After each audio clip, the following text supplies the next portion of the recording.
የትልልቅ እጅ በየጣራው ላይ ያለው እሱ ከለከለው አሉ። አላህ ዝናብ ሲጠፋ ያው በሸሪዓችን ሁሉ መዛቦች የሚያውቁት ነገር አለ። ኳስ ተጫዋች ደሞዝ አይቻልም ከወለድ ጋር የተገናኘ ነው የሚል ነገር አላቸውና እንዴት ነው ሁክሙ ይላል። ኳስ ተጫዋች ነው በዛ ደሞዝ ይከፈለዋል።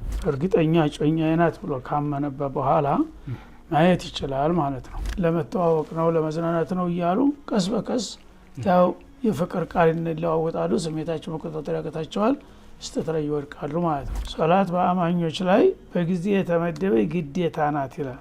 አላስፈላጊ ነገር ስትጨምርም መቀነሻ ይሆናል፣ ተፈላጊውን ነገር ስታጎልም መጨመሪያ ይሆናል። በሁለቱም ያገለግላል ማለት ነው። እዛው ነው እንደውም እየተላቀሱ ወዲያውኑ ዝናብ ይመጣላቸው ነበር። አሁን እኛ እንኳን ተደረሰ ብዙ ነገር እናያለን ማለት ነው። ዛሬ ግን ፈርድ ሶላት መስገድ የማያውቀው ሰው ይሄ እንዴት ሊያውቀው ይችላል? وما أرسلنا قبلك إلا رجالا نوحي إليهم فاسألوا أهل الذكر إن كنتم لا تعلمون. بسم الله الرحمن الرحيم. الحمد لله رب العالمين والعاقبة للمتقين ولا عدوان إلا على الظالمين. ودنا تكبراتشو يا أفريكا تلفزيون ተመልካቾቻችን ዛሬም ከውድ ሼኻችን ከሼኽ ሰዒድ አህመድ ጋር በመሆን የጥያቄዎቻችሁ የፈተዋ ጥያቄዎቻችሁን ምላሽ ለመስጠት ተገኝተናል። ኢንሻአላህ ጥያቄዎቻችሁን እንደተለመደው ስክሪን ላይ ባለው ቁጥር እየደወላችሁ ግልጽና አጭር እና ደግሞ አጠገባችሁ ቴሌቪዥን ካለ እሱን እየዘጋችሁ ድምጹን ማለት ነው ጥያቄዎቻችሁን ማቅረብ ትችላላችሁ። ኢንሻአላህ ሼኽና አህለን ወሰህለን ኢንሻአላህ ዛሬም ተናመጥልን مرحبا إن شاء الله ካሉን ጥያቄዎች ስንጀምር በአላህ ላይ ተወኩል ማድረግና ምክንያት ሰበብ ማድረስን እንዴት ማጣመር ይቻላል ይላል። መልካም ቢስሚላህ አልሐምዱሊላህ ወሰላቱ ወሰላሙ ዐላ ረሱሊላህ ሰለላሁ ዐለይሂ ወሰለም። ጥሩ ጥያቄ ነው። አላህ ሁልጊዜ ሁሉን ነገር የሚፈጽመው እሱ ነው በቀጥታ። ሌሎች ነገሮች ደግሞ አላህ ሰበብ ያደረጋቸው ነገሮች አሉ። ራሱ እንደዚህ ስታረግ እንደዚህ ውጤት ይመጣል ብሎ በሸርዕም በተፈጥሮም ሰበብ ያደረጋቸው ነገሮች አሉ ማለት ነው። እነዛን ነገሮች ሰበብ ማድረግ ያለብህን ታደርጋለህ። ያን ነገር ስላደረግ ያው እሱ ላይ ያመንክበት ማለት አይደለም። ከዚያ በኋላ ውጤቱን ካለ ትጠብቃለህ ማለት ነው። ለምሳሌ አንድ ሰው ዝናብ ያው በሚዘንብበት ወራት እርሻውን ተዘጋጅቶ አመቻችቶ ይጠብቃል። ዝናብ በሚዘንብ ጊዜ ይዘራል። ከዚያ በኋላ እሱ እህሉን መሬት ላይ ስለደፋ ስለዘራ አለቀ ማለት አይደለም። ዝናቡ ካቋረጠ ያ ነገር ይቀራል ማለት ነው። ግን አንተ ሳታርስ ሳትዘራ ከቀረ ደግሞ ዝናቡ ቢዘንብም ውጤት አታገኝም ማለት ነው። ስለዚህ በአንተ በኩል አድርግ የተባልከውን ታደርጋለህ። ከዛ በኋላ ደግሞ አላህ ውጤት ትጠብቃለህ ማለት ነው። ልጅ ትመኛለህ። ለምሳሌ ልጅ ስትመኝ ሚስት ማግባት አለብህ። ሚስት ሳታገባ ልጅ ስትወልድ ዱዓ ብታረግ ይሄ ተወኩል አይደለም ማለት ነው። እና ማንኛውም ነገር ሰበብ ያደረገውን ነገር ትጠቀማለህ። ግን የምትመካው በአላህ ነው ውጤት እንዲያመጣ ማለት ነው። ማንኛውም በዲንም በዱንያም ጉዳይ ማድረግ ያለብህን ነገር ታደረክ በኋላ አላህ ውጤት ያመጣልኛል ብለህ ትጠብቅ። ይሄ ተወኩል ይባላል ማለት ነው። ግን ዝም ብሎ ተወኩል እጅን አጣምሮ ቁጭ ብሎ ምን ነገር ሳይሰራ ሁሉን ነገር ቢመኝ ሊሆን አይችልም ማለት ነው። مرحبا ان شاء الله መስመር ላይ ጥያቄ አለን። ሄሎ السلام عليكم. وعليكم السلام ورحمة الله.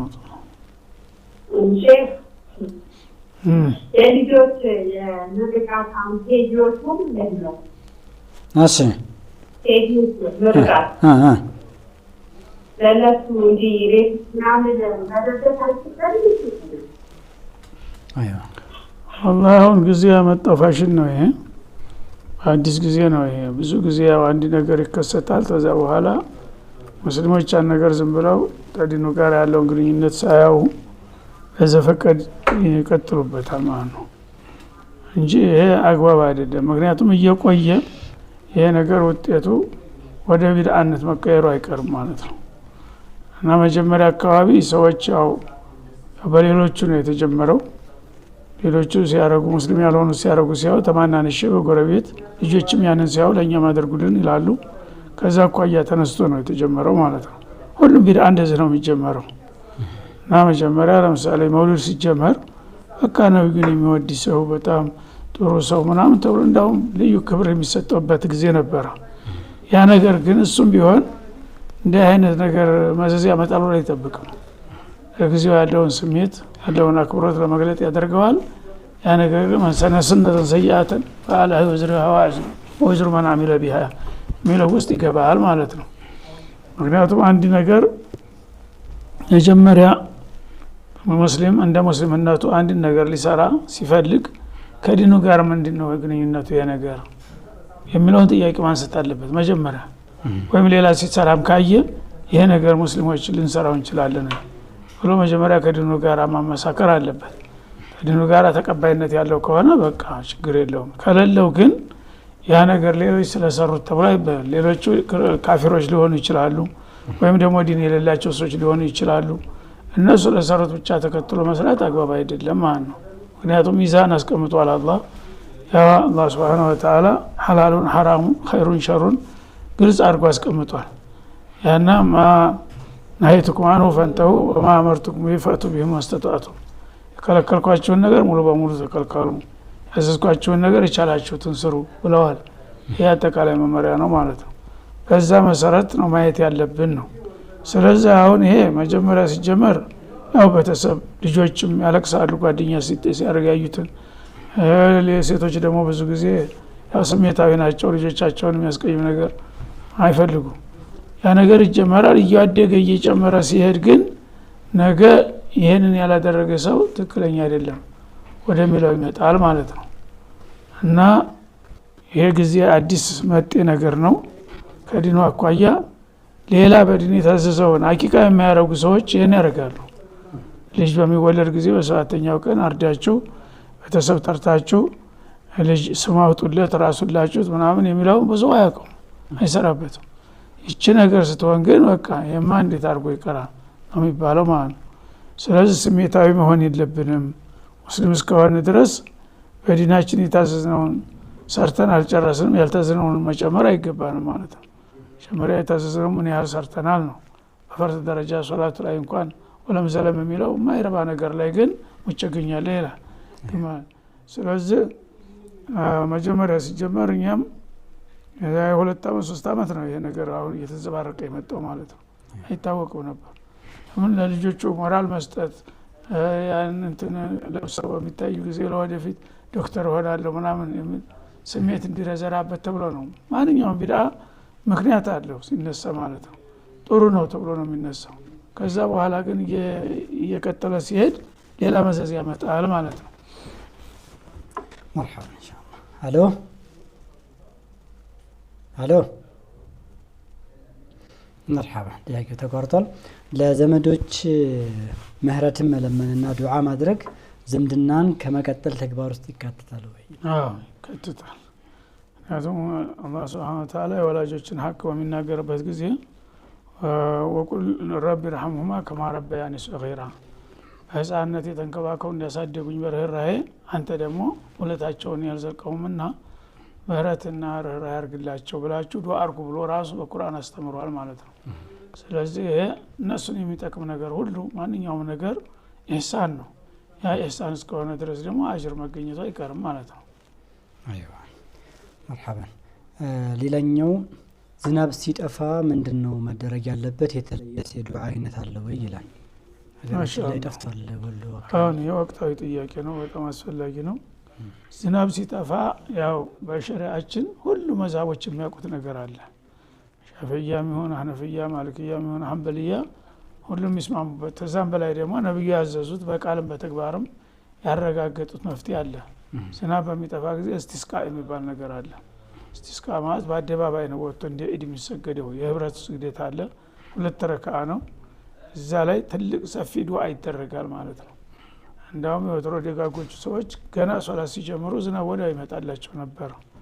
አሁን ወንጀላችን እየሰፋ ሲሄድ እየተሰገደም የማይመጣበት ሁኔታ አለ ማለት ነው። እና በተቃራኒው ግን ቅድም እንዳልኩት ሁልጊዜ ሱና በጠፋና በተዳከመ ቁጥር በዛ ፈንታ ቢድዓ ነው የሚመጣው። ቢድዓ ደግሞ ከአላህ የሚያርቅ ነው ብዙ ጊዜ ማለት ነው።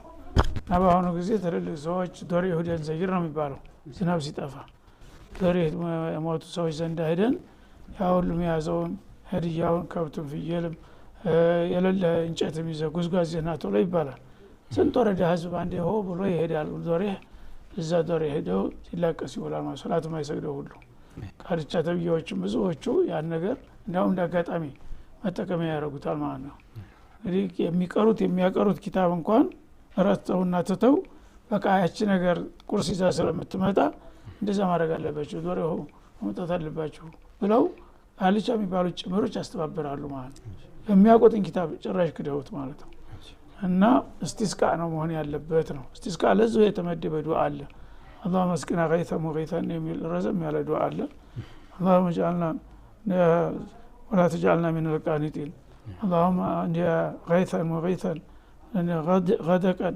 مطبقا ምናምን ያለ ብዙ ቃላቶች ነብዩ ራሳቸው የተናገሩት የሰሩት ማለት ነው በዚህ መልክ ነብዩ ያሉ ራሱ አለይሂ ሰላቱ ወሰለም ድርቅ በሚመጣበት ጊዜ የገጠር ሰዎች ይመጡ ነበር እና ከብቶች ያለቁብን ነው ውሃ ደረቀ የተክል ጊዜ አዝመራው ይሄ ምናምን ካለ ምንና ለሲጮው ወዳው ይጠሩና አደባባይ ወጥተው ስግደት ያደርጋሉ እዛው እየተሰገደ ዝናብ ወዳው ይመጣ ነበር ማለት ነው እስካሁን ድረስ አለ የሱና ማለት ነው ሐዲሱ በሁሉም ፊቅህ ኪታቦች በየመዛሂቡ አለ ይሄ ነው መሆን ያለበት ዛሬ ግን ፈርድ ሶላት መስገድ ማያውቀው ሰው ይሄ እንዴት ሊያውቀው ይችላል ማለት ነው እና ይሄን ባለማድረጋችን ወንጀላችን እየበዛ ሲሄድ ያው ይሰገድም እንዳልሰገድ ይሆነ ወንጀላ ናም اذا كثر الخبث على الرسول عليه الصلاه والسلام እንዴ ሆነ ነገር ምናምን አዩና አስደንጋጭ ምናምን لا اله الا الله እነ ወይሉ ለልዓረብ ኢንሻአላህ ቀሪቅ ተረብ ያሉ ገቡ ይላሉ አንዱ ባለቤታቸው ተውጭ በጣም በድንጋጤ የተርበተበቱ መጡ ነብዩ አለይሂ ሰላም ምንድነው ምን ሆነ ሲሉ ወይሉ ለልዓረብ ኢንሻአላህ ቀሪቅ ተረብ በቅርብ ጊዜ የሚከሰት ብዙ አደጋ ነገር ይታየኛል እና የዛ ጊዜ አረቦች ምን ሊበቃቸው ነው ወይ ጥፋታቸው አሉ ያኔ ምን አሉ አና ሊኩ ወፊና ሷሊሁን ያ ረሱላህ ጆይራ ይመስልኛል እኛ ያላህ ወዳጁ ተከክሎ ሊቀቁጭ ያላችሁ እናንተ እንዴ ዓለም አገርን የሚያጠፋ ነገር ይመጣል ብላችሁ ተጠብቃላችሁ ስለሆነ አማ اذا كثر الخبث ቆሻሻ ሲበዛ አሁን እነዚህ ቆሻሻዎቹ ወንጀለኞቹ ካፊሮቹ ብዙ ናቸው ዓለምን ሞልተው ነው ያሉት እኛ ሁለት ፍሬ ሷሊሆች ብንኖር ያን ሁሉ በዛ ሁሉ ወንጀል የመጣውን እንዴት አድርጎ ይቀራል አሉ ያው ብዙ ቆሻሻ በበዛ ቁጥር ጥቂት ደጋጎች መኖራቸው ዱዓ ቢያረጉ ምን ቢል እንኳን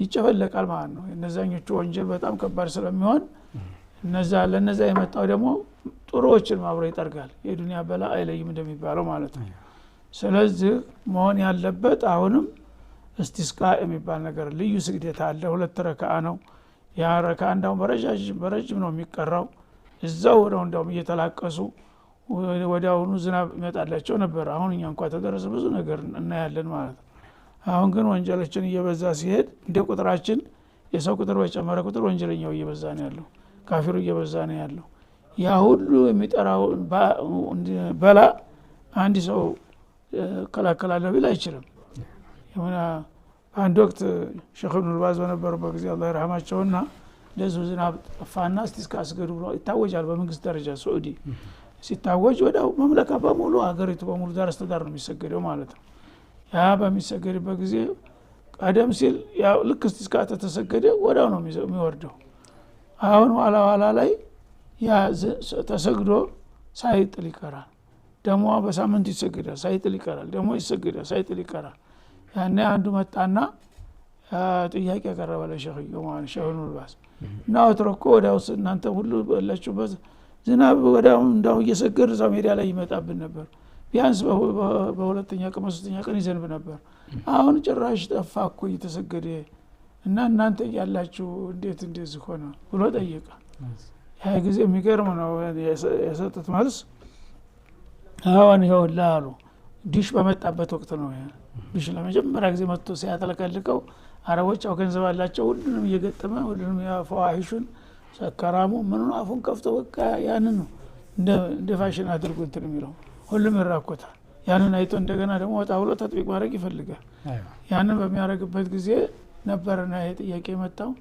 አሁን በወትሮ ጊዜ ሷሊሆቹ ብዙ ወንጀልም ብዙ አይበዛም ነበር እንደው ቢመጣ እንኳን ብዙ ኸይረኞች ደግ ሰዎች ስለነበሩ ጌታቸውን ሲለምናቸው ይሰማቸው ነበር አሉ አሁን የኛች ይሄው ትንሽ ነች እጃችን መታየትናት አሉ ግን ጣራ ላይ ያሉት እጆች ሰፋፊ እጆች አሉ አሉ በየጣራ ያለው ከተማ ላይ ብትቆጥረው ተዘልቀው አንድ ቤት 5-6 ዲሽ አለው አንድ ቤት ላይ በቤተሰቡ ቁጥር ልክ ማለት ነው ያ ሁሉ ምንድነው የአውሮፓና የምስራቁን የምዕራቡ ፈዋሽ ነው አንተ ላይ የሚደፋል ማለት ነው ያንን ያየ ሶላትም ትረሳለህ ምን ትላለህ እና ሁሉ የኛ እጅ ትንሽ ናት የትልልቅ እጅ በየጣራው ላይ ያለው እሱ ከለከለው አሉ አላህ ያ በየድሹ እንግዲህ አንድ ነገር የለም እዛ ተመጣ ፈሳር ነው ሰከራሙ ሲራገጥ ነው የምታየው ማለት ይሄ ሁሉ ምንድነው በላ አምጣ እያለ እየጋበዘው ነው እስቲ መጣመጣው አምጣ እያለ ተሐዲ ያረግ ነው አለ እኛ ደግሞ ምስኪኖች ግን ምን ዘረጋ የሁሉ እጅ ግን በላ አምጣ እያለ አቸነፈናል የነሱ ጥሪ የበለጠ ተሰሚነት ያገኝ ስለዚህ ፈሳድ በሚበዛ ጊዜ ነው አላህ Subhanahu Wa Ta'ala ለተናታው ተጠቀቁ ይሄ ያዛችሁት አካት ትክክል አይደለም ወደ መስመር ተመለሱ ብሎ ነው አንድ ነገር የሚያመጣው በላ ማለት ነው ያኔ ደንግጦ ከተመለሰ ያ አላህ በሰጠው መመሪያ በራሱ ማብራሪያ ወዳውኑ መፍት ይገኛል ማለት ነው አሁን ግን ወደ ኸይር የሚለው እየከሰመ ነው በጣም እየጠበበ ነው ያለው ወደ ሸር የሚለው ግን ማሻአላህ በአለም ደረጃ እየተዘራፋ ነው ያለውና መሆን ያለበት እስቲስቃ ነው እንጂ ዶሬው ገሌጋ ገዴን ምንለው እነዛ ሰዎች ምናልባት ሷሊህ ይሆናሉ ወትሮ ትልቅ ሰዎች ይሆናሉ ግን እነሱም የተማሩትም ያስተማሩትም እስቲስቃ አስገዱ ብለው እንጂ የኛ ዶሬ መጣችሁ ዝናቡ ሰዲ ብሎ የተናገረ ሸህ የለም አንድ ባለ ዶሬ ዝናብ ሲቸግራችሁ እኛ ዶሬ መጣችሁ ብሎ ንዛዝ ያደረገም የለም እንግን ሸይጣን ትንሽ ቀዳዳ ካገኘ ያችን ነገር ያስፋፋታል በአሁኑ ጊዜ ጭራሽን ያልቀራው ያላወቀው ሳያውቅም ያወቁት ራሳቸው ወደ ዶሬ ሆነው የሚያስተባበሩት ማለት ነው ይሄ መሆን የለበትም ነው ኢንሻአላህ ሽክራን ሼክ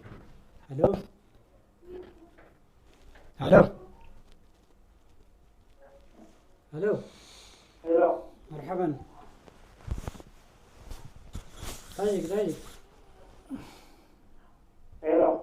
مرحبا طيب السلام عليكم وعليكم السلام ورحمة الله الحمد لله دكتور قافت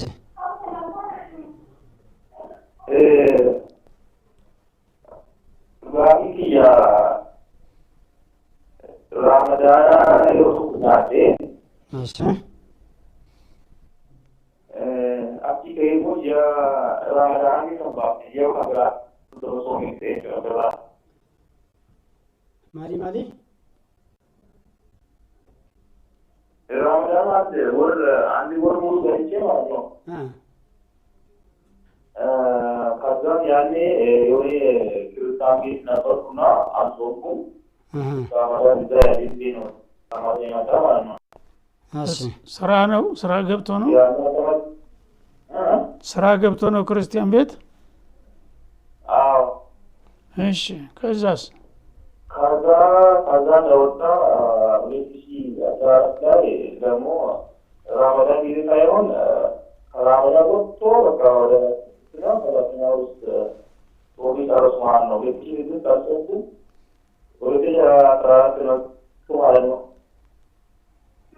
አጭሩ አርገው ተቀለል አድርገውና ረመዳን አልጦምኩም ነው የምትለው በተለያየ ምክንያት ለምንድን ነው ክርስቲያኖች ከለከሉ እንደነሱ አትጦማሉ ለምንድን ነው ያልጦምኩ አትጦማሉ ከለከሉ ያኔ እሺ ከዛስ በሌላ ጊዜ ቀዷ ወጣ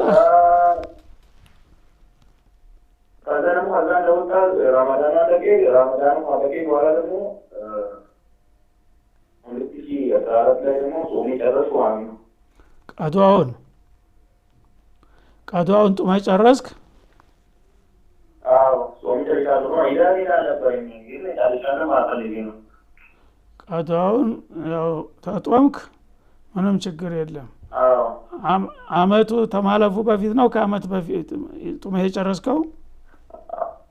2006 7 8 9 10 11 12 13 14 ያው በየጊዜው እየቆናነስክ ጨረስክ። ለማንኛውም ለማንኛውም አሁን ተጨረስክ ምንም ችግር የለም ነው። ተጨረስክ ያው ረመዳን ሌላ ረመዳን ከመጣቱ መጦም አለበት ቀዷውን። ሌላ ረመዳን ከመጣበት መቀጫ ይጨመራል የሚል አለ ፊቂ አባባል ማለት ነው። ያ አባባል በሐዲስ አይደገፍም። ምክንያቱም አንተ ተውባ አድርገህ ያንን ቀዷውን በቁጥሩ ልክ የፈጠርከውን ቀን ታወጣህ በአመትም በሁለት አመትም ቢሆን በመሰረቱ ቀዷን ከፍለሃል። አሁን እስትግፋር ማድረግ ነው ያለብህ። ጌታ ይቅር በለኝ ያው ተሳስቻለሁ ለዱንያ ብዬ ለመኖር ብዬ ይሄን ማድረጌ በጣም ተሳስቻለሁ እያልክ ዱዓ አድርግ አላህ እንዲቀበልህ። ሌላ አሁን የዛ የተለያየ አመታት እንደገና መቀጫ ቢባል ታቅም በላይ ሊሆን ይችላል። ያንን ትተህ አሁን እስትግፋርና ዱዓ ማብዛት አለብህ። ምንም ችግር የለም ቀዷውን ከጨረስክ። መርሐባ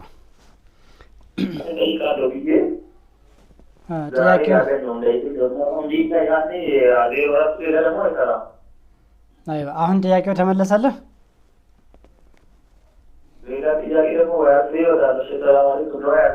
እሺ መርሐባ ተውባ አድርግ። ዋናው ነገር መጸጸት ነው። አላህን ምህረት መለመን ይኖርብሃል። እሺ መርሐባ ረፍት ወጥተን እንገባለን ኢንሻአላህ። ፕሮግራሙ አላለቀም። አፍታ ረፍት ወስደን ተመልሰን እንገባለን ኢንሻአላህ። ሰላም አለይኩም ወራህመቱላሂ ወበረካቱ። وما أرسلنا قبلك إلا رجالا نوحي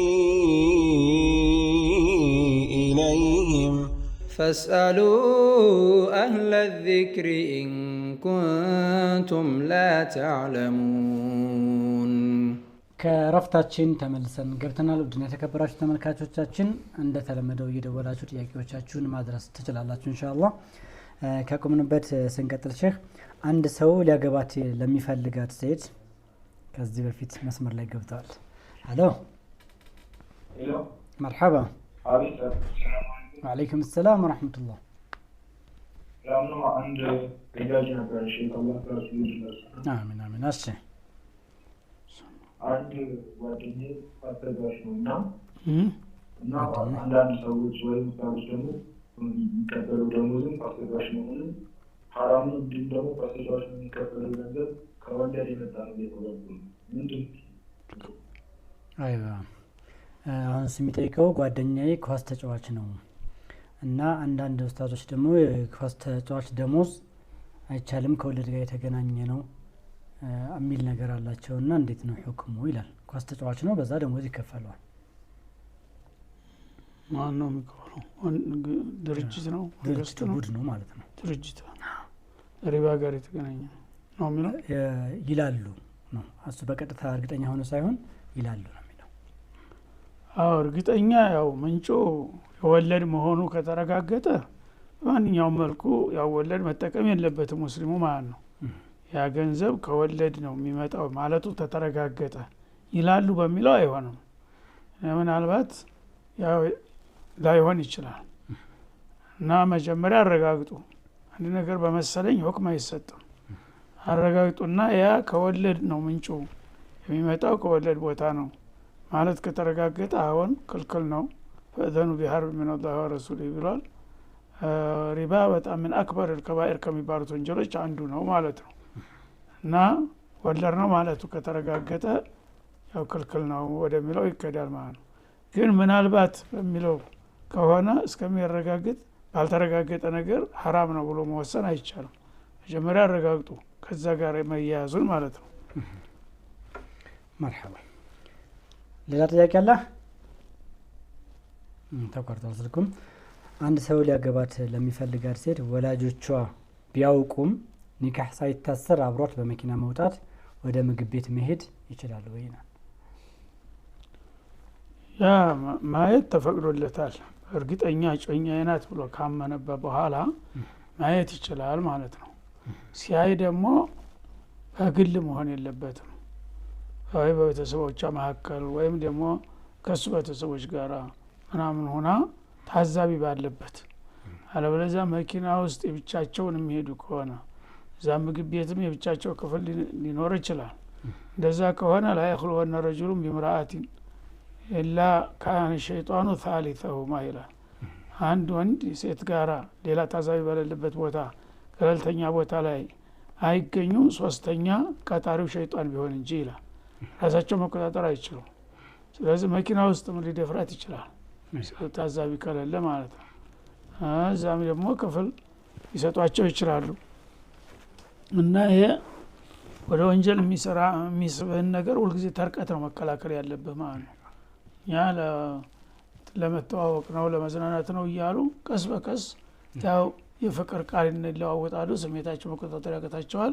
ስተት ላይ ይወድቃሉ ማለት ነው እና ኖርማል መተያየትን ራሱ ብቻዋን አይደለም የታዘዘው ቤተሰብ ጋር ወይም ከጓደኞቿ ጋር እያለች ምናምን ማየት ይችላል እንደፈለገ ማለት ነው ሲያይ ደግሞ በኖርማል በሆነ መልኩ ማለት ነው ተገላልጣ ፍረት ገላዋን ምናምን ማየት አይቻልም ግን ያው ተራ ልብሷን እንደለበሰች ያው ከጓደኞቿ ጋር ወይም ከቤተሰቦቿ ጋር እያለች ሊያያት ይችላል ነው ከዛ ግን ገለልተኛ ቦታ ይዟት ከሄደ ምን ቀረ አላህን ፈራለሁ ቢል እንኳን ሸይጣን ይፈታተነዋል ማለት ነው የፍቅር ቃል ይለዋወጣሉ ከዛ በኋላ ራሳቸውን ይስቱና ዘስተት ላይ ይወድቃሉና ወደዛ ማን ሐለ ሐውለ الحما وقع فيه ይባላል በክልክል ውስጥ እንከላወስ ሰው አንድ ቀን መውደቁ አይቀርም እዛ ቦታ ስለዚህ የማየት ይፈቀድ ያለ የሚለውን ነገር በተወሰነ ደረጃ ነው ምናየው እንጂ እንዲልቅ አድርገህ ምግብ ቤት አንድ መኪና ውስጥ አብራችሁ ውሏችሁ ልትሉ ትችላላችሁ እንዴት አድርጎ ነው እንትን የሚለው ይሄ አግባብ አይደለም ጥንቃቄ ያስፈልጋል ነው እና ከዛ በፊት ይልቁንስ አላህን የሚፈራ ሰው ያው አብረ መውጣት አለብን ካሉ ቀድሞ ኒካህ ማሰር ይቻላል ቀድሞ ኒካህ አስራ ከዛ በኋላ ሚስቱናት ሰርግ ምናምን እስከሚመጣ ፈለግንበት ቦታ እንዝናና ቢሉ ችግር የለም ማለት ነው مرحبا አንድ ሰው ከሌላ ሀገር ዜጋ ገንዘብ ተበድሮ ጥያቄ እናስቀድም مرحبا الو السلام عليكم وعليكم السلام عليكم السلام ماشي اهلا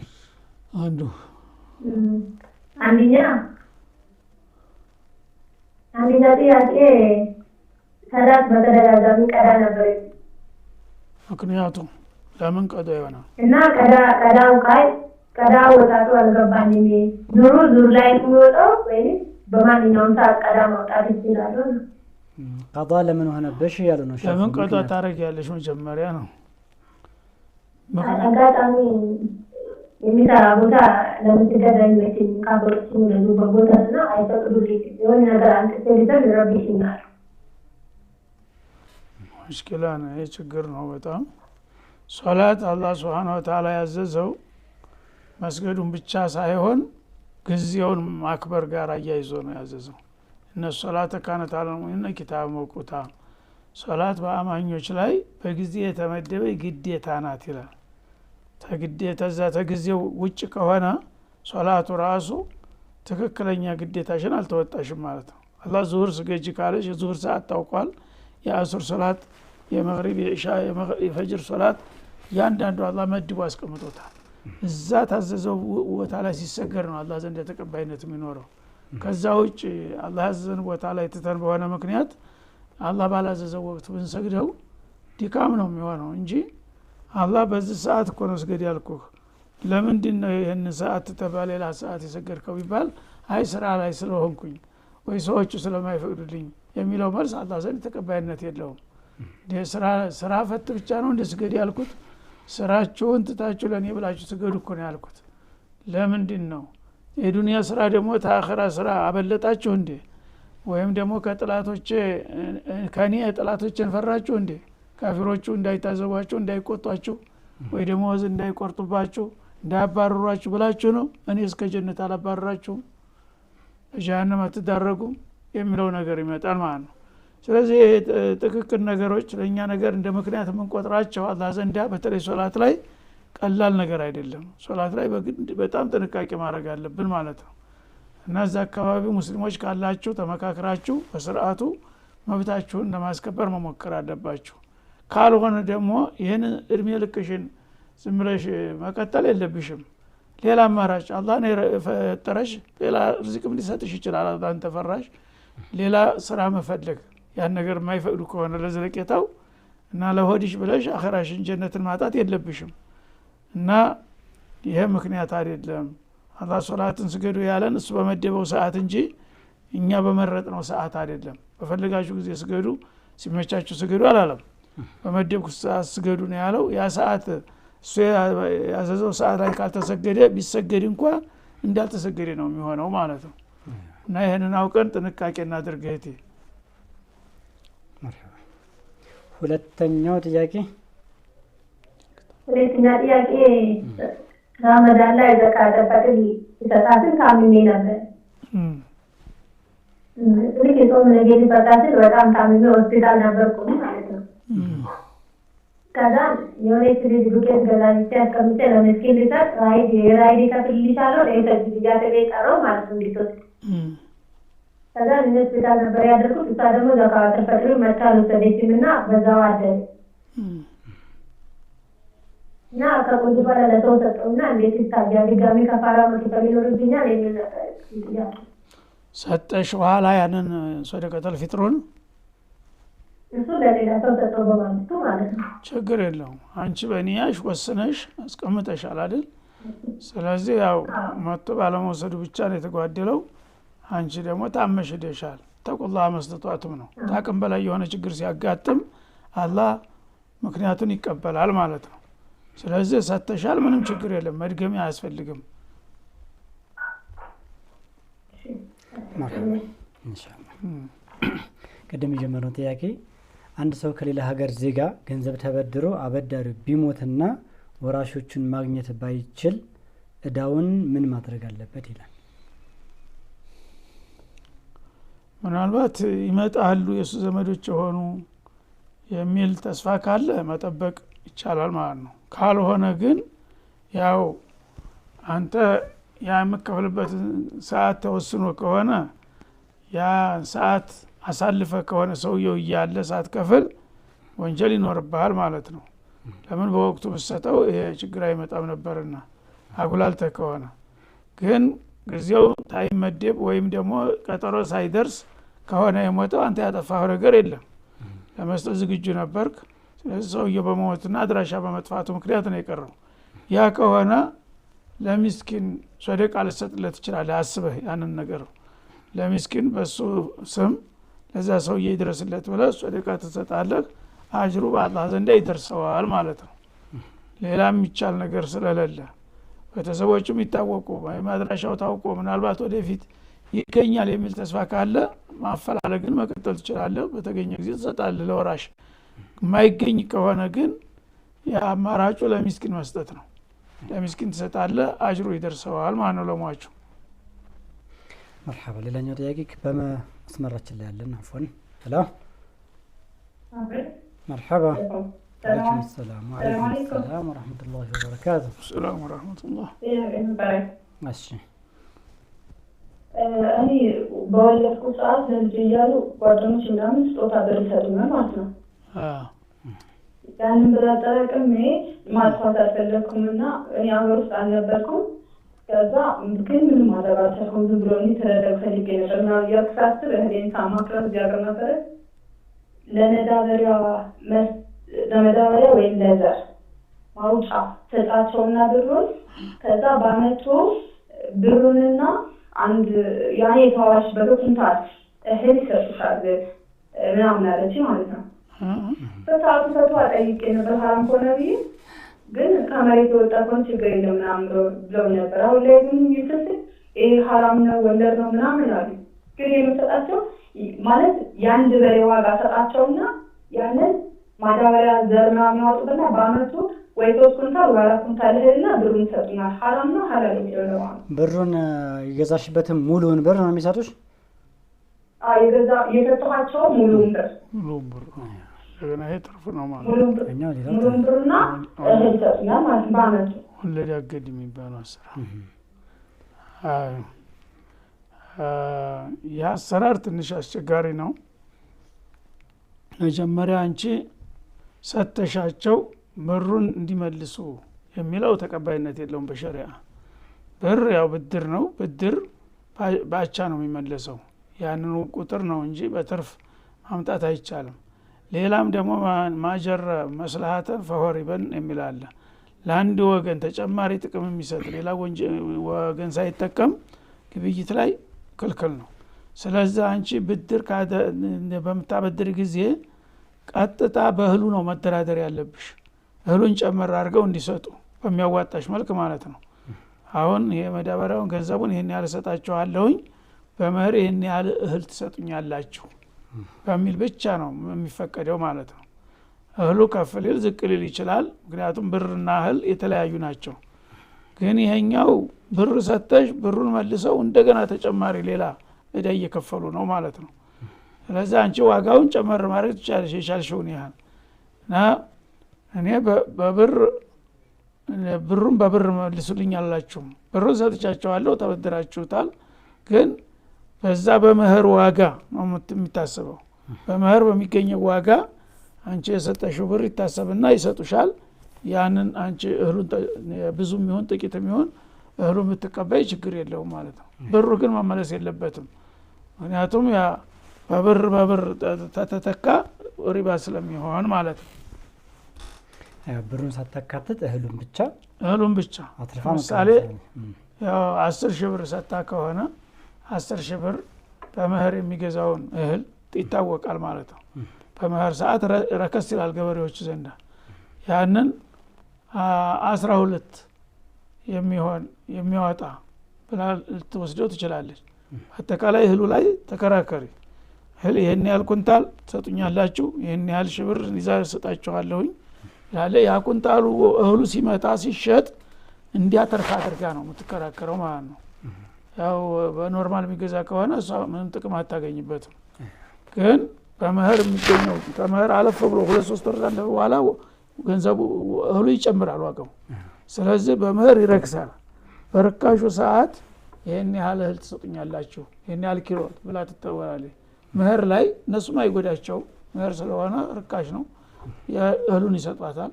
እሷ 2-3 ወር ቆይታ ብትሸጠው ትርፍ ታገኝበታለች ማለት ነው እንጂ ብሩ ተመለሰ አይሆንም፣ ሪባ ነው የሚሆነው ማለት ነው። مرحبا አለሽ ተጨማሪ ጥያቄ? مرحبا ስልኩም ተቋርጠን። በመግሪብ ሶላት ላይ በስህተት 4ኛ ረካዓ የቆመ ሰው ሶላቱን እንዴት ማስተካከል አለበት ይላል። መግሪብም ሆነ ሌላ ሶላት መጨረሻ ተጨረሰ በኋላ ተጨማሪ ከመጣ ለምሳሌ ፈጅር ወደ 3ኛ ቢነሳ፣ ኢሻ ወደ 5ኛ፣ ዙህርም ወደ 5ኛ ቢነሳ ያ ሶላቱ መደበኛ ቁጥሩን ካለፈ ትዝ ባለው ሰዓት መመለስ አለበት። ትዝ ባለው ሰዓት ያው ጨርሼ ነበረ ብሎ ገና ሲቆም ትዝ ታለው ወዲያው ይቀመጣል። ቆሞ እየቀረም ትዝ ታለው ትቶት ይመለሳል። ያን ተጨማሪውን ማለት ነው።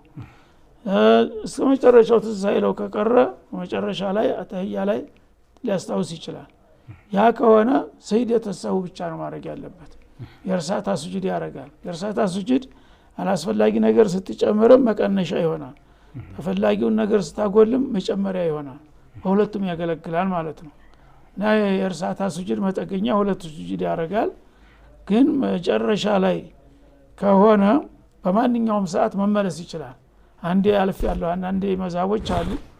ያው ዙህር ላይ ለምሳሌ 5ኛ ከተነሳ ትዝ ቢለው እንኳን አይመለስ፣ 6ኛ ይጨምርበት የሚላል። ለምን እንደ ወትር እንዳይሆን 6ኛ ይጨምርና ያ 4ቱ ፈርዱን ይሸፍናል፣ 2ቱ እንደ ሱና ይቆጠርለታል የሚል ፍልስፍና አለ። ይሄ ሰዎች አስተያየት ነው። ነብዩ እንደዛ አላሉም። የረሳ ሰው ጨምሮ መሆኑን ካወቀ በሰይደተ ሰው ይቀንሳል።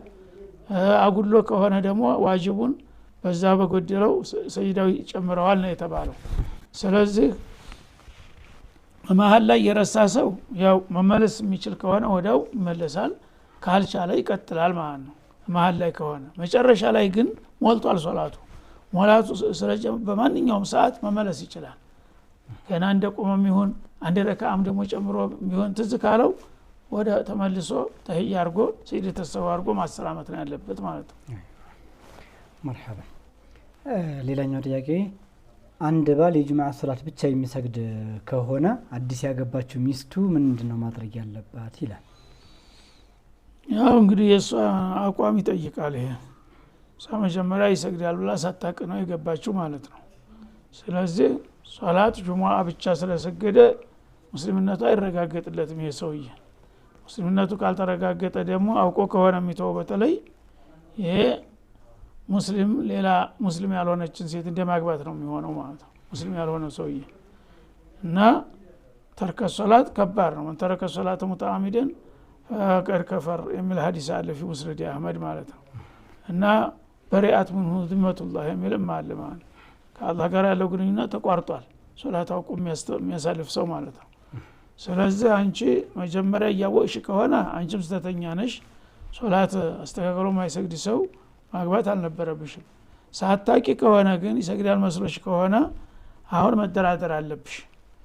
ያው ዳራችን እንድንቀጥል የሶላትን መስገድ ያለብሽ ጁምዓ ብቻ አይደለም ሌሎቹ ናቸው በሳምንት አንድ ቀን ወደ ጸሎት ቤት የሚሄዱት ማለት ነው። ሙስሊም በቀን አምስት ጊዜ ነው መስገድ ያለበት በግልም ይሁን በህብረት እንደ ሁኔታው ሙስሊም በቀን 5 ጊዜ መስገድ ያለበት።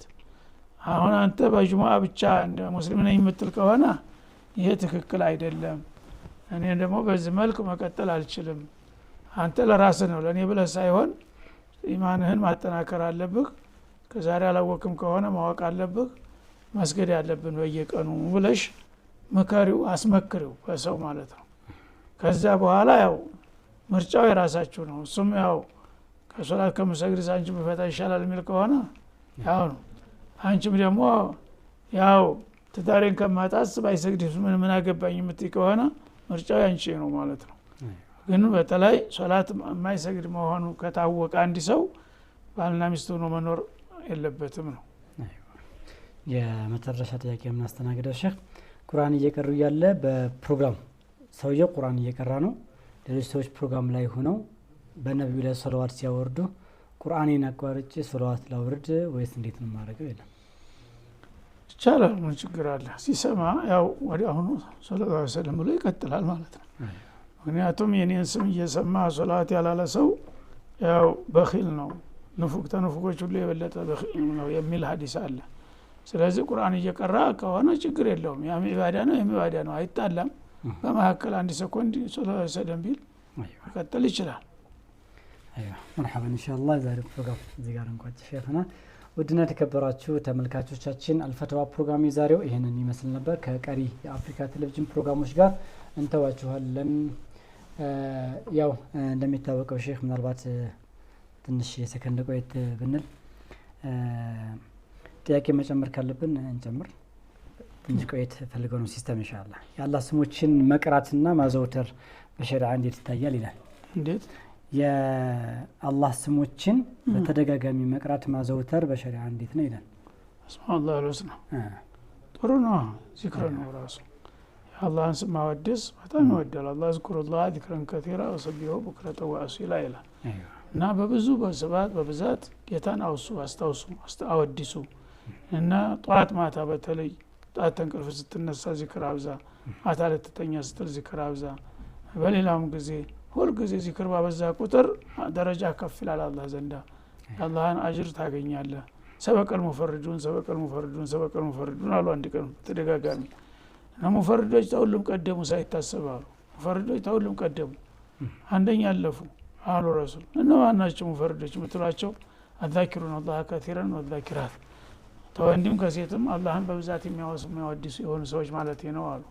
አላህን ባወደስክ ቁጥር በደረጃ ሌላው ሰው የተለያየ ኢባዳ ሰርቶ የማይደርስበት ደረጃ ትደርሳለህ ማለት ነው። ስለዚህ ዱዓ ማድረግ ራሱ ያ ከሪም ያ አዚም ያ ሰሚ ያ በሲር ያ ኸቢር ያ ገኒ ያ ሙግኒ ያ ሙዕጢ ብሎ የአላህን ስሞች ሁሉንም ቢያፍዝ 99ኞች እነሱን ባለ ቁጥር ጌታን ያስደስታል፣ አጅሩ ከፍ ይላል፣ ደረጃው ያድጋል ማለት ነው። مرحبا ان شاء الله ሲስተም እንዳይቋረጥባችሁ ብለን ነው ተመልሰን ከወጣን በኋላ የገባ ነው። السلام عليكم ورحمة الله وبركاته. وما أرسلنا قبلك إلا رجالا نوحي إليهم فاسألوا أهل الذكر إن كنتم لا تعلمون